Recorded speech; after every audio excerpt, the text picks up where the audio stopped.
அருள்னா தங்கம், வெள்ளி, நிலம், பெண் அப்படி நினைச்சுக்கிட்டீங்க. அருள் தான் நீங்க பொருளா பாத்தீங்கன்னாலும் அந்த குழப்பாது. நல்ல எண்ணமே, எண்ணம் தான் அருள். அதுதான் உருவெடுக்குது. உடலுக்கானதாக உருவெடுக்குது.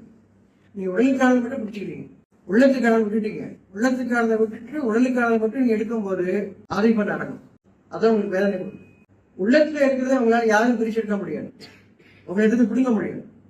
இருக்குன்னு யாரும் தெரியாது.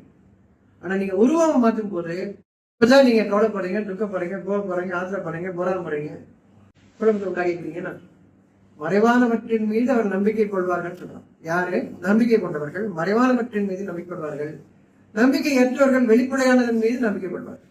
இவையாதான் சயின்ஸ். சயின்ஸுக்கு அர்த்தமே புரியலாம்.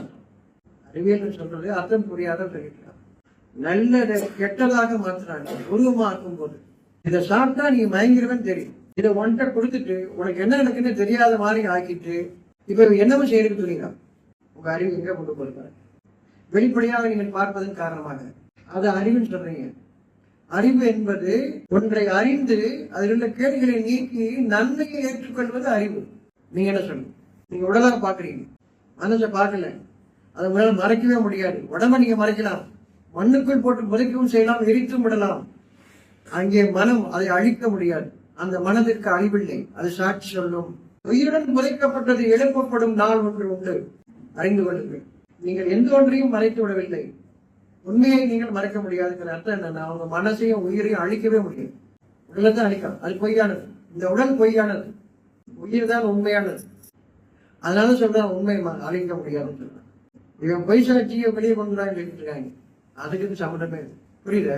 உண்மையை அழிக்க முடியாது, புரியுதா?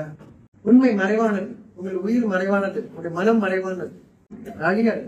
உங்கள் இறைவன் உண்மையை கொண்டு படைத்திருக்கின்றான் சொன்னது அழிவிடாது. உங்க மூளையை உங்க உடம்பு அழிஞ்சிடும், மனசு ஒரு காலம் அழிக்க முடியும். அதை பற்றி உங்க நினைக்கின்றான். உங்களுக்கு இந்த புத்தகத்திலிருந்து கிடைக்கக்கூடிய விளக்கம் உண்மையானவற்றை அறிவிக்கின்றதுன்னா மனசுக்கான விஷயத்தை அறிவிக்கிற அர்த்தம். மனம்தான் உண்மையானது, உடல் அல்ல. இந்த உடல் பொய்யானது. இந்த பொய்க்கு அர்த்தம் என்ன? அது அழிந்து விடும் அர்த்தம்.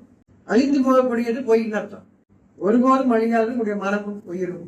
அதுதான் கைப்பற்றப்படும். அது மட்டும் மறுபடியும் திரும்பிலாம் வராது. மனசு பார்த்ததில்லை, மனசு ஒருபோதும் வர்றதில்லை. அதுக்குரிய உடம்பு இருக்கு, அந்த உலகத்துல இந்த உடம்பு திரும்பி வராது. சத்தியத்தை நீங்கள் உணரும் போதுதான் உங்களை பயம் விளக்கும், உங்களுக்கு கவலை விளக்கும். அதனால்தான் சொல்ற நம்பிக்கை கொண்டவர்களுக்கு கவலையும் இல்லை, பயமும் இல்லை. நீங்க செத்தது பார்த்தா பயப்படுறீங்க, அது இல்லாத பார்த்தா பயப்படுறீங்க, கவலைப்படுறீங்க. அது உண்மையை விளங்கி கொண்டா அந்த பயமும் கவலையும் விளங்கும். நான் ஒருபாடும் இறக்க மாட்டோம்னு தெரியும்.